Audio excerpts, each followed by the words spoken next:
আপনারা স্ক্রিনে যার ছবিটি দেখতে পাচ্ছেন তার নাম হচ্ছে David A Harris. He is a legend of commercial aviation industry and he changed the entire system of commercial aviation industry by his one statement. So চলুন জেনে নেওয়া যাক তাকে কেন লেজেন্ড বলা হয়ে থাকে এবং কি ছিল তার সে স্টেটমেন্টটি.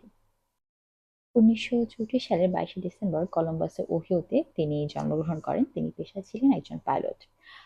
ক্যারিয়ারের শুরুর দিকে তিনি বেশ কিছু এয়ারলাইন্সে তার সিভি সাবমিট করেন, but as he was a black person that's why he got rejected so many Times.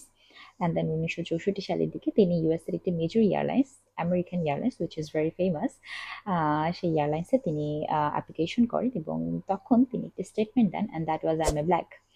Just he wants to avoid unnecessary time was for interview. But তার স্টেটমেন্টে নজর কাড়ে আমেরিকান এয়ারলাইন্সের চিফ পাইলটের এবং তিনি তাকে তখন প্রশ্ন করেছিলেন he could fly or not. And then at the same year, at 1964, around December, he joined that airlines as a first black pilot. 3 বছর পর 1967 সালে he became the first black captain hired by major US airline. তার 30 বছরের ক্যারিয়ারে তিনি DC-6 থেকে Boeing 747 পর্যন্ত বিভিন্ন ধরনের এয়ারক্রাফট ফ্লাই করেছিলেন. তিনি অনেক পাইলটকে ট্রেন করেছিলেন, নিউ পাইলটকে. এছাড়াও তিনি প্রতিষ্ঠা করেছিলেন organisation of black aerospace professional. তার হাত ধরেই কমার্শিয়াল এভিয়েশন ইন্ডাস্ট্রিতে ব্ল্যাক পাইলটদের যাত্রা শুরু. সো দ্যাটস দ্য রিজন তাকে লেজেন্ড বলা হয়ে থাকে.